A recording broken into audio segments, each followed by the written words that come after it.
With the land issue, AgriSA is unhappy about the proposed amendment of the property clause in the Constitution that, of course, now seems inevitable since the motion was passed yesterday in Parliament. The EFF had called for the motion calling for land expropriation without compensation. However, AgriSA says that it's easier to amend the Constitution than to address the real problems bedevilling land reform. They also believe that this could have serious consequences for the economy, as agriculture is one of South Africa's main contributors to overall economic growth. Joining us from our Pretoria studio now, the director of AgriSA, Omri. Mr. Van Zyl, thank you for joining us. You say that the debate, the whole argument in Parliament yesterday was irrational. Yes, well, if you really look at politics versus economics, this is an economics train smash on its way. We really need to be very careful when we mix the two, because South Africa is the only food secure country in sub-Saharan Africa, and it's because of the commercial farming sector, and that benefits all South Africans. South Africa as a whole benefits from that. We employ about 900,000 people in this sector, and I think it's a very, very important sector to look after in the economy going forward to help us out of our economic woes. Land was forcibly taken, though. How do we balance your economic concerns and not seem to be presenting an argument to protect white farmers?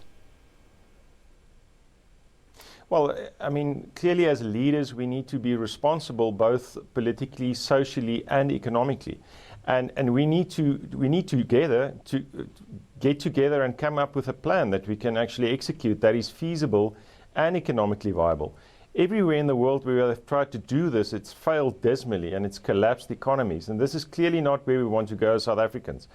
And we see many examples of this all over the world. So I think we need to be responsible and together, between the private sector and the public sector, work together to find the middle of the bridge where we can actually develop these solutions that's critical for the future of our country.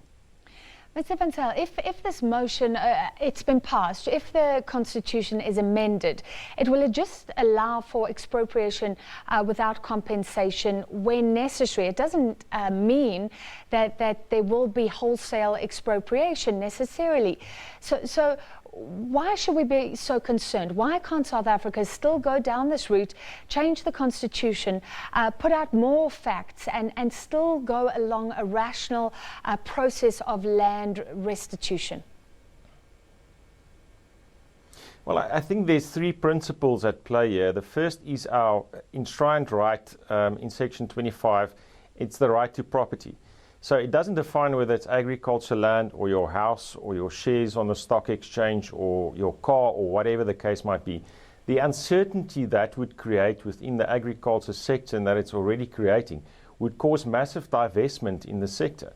And that means that the collateral that we can get from the banks, remember, the banking sector banks about 160 billion rands in the agriculture sector in terms of loans and production credit, etc.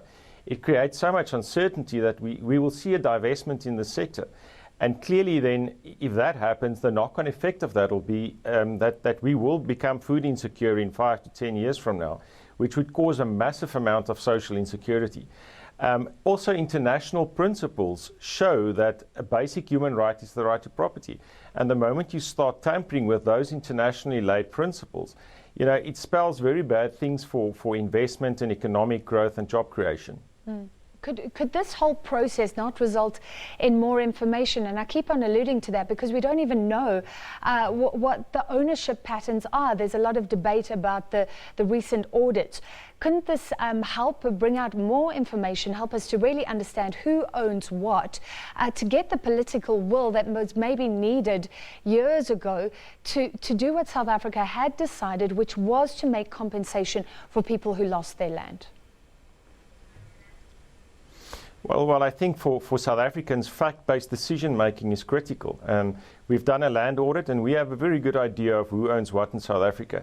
And that drives our strategy. So we will table our strategy to South Africa to say, listen, this is how the agriculture sector see this transformation taking place in a sustainable manner.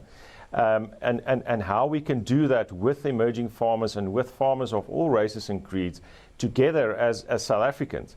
But we have a lot of that information, we have the funding models, we have the right strategy that we believe we can execute on.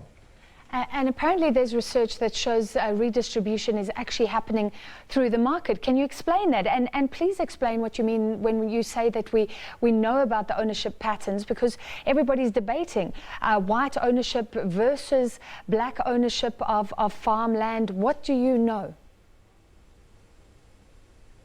You see, unfortunately, it's become a color thing now, and the white versus black thing.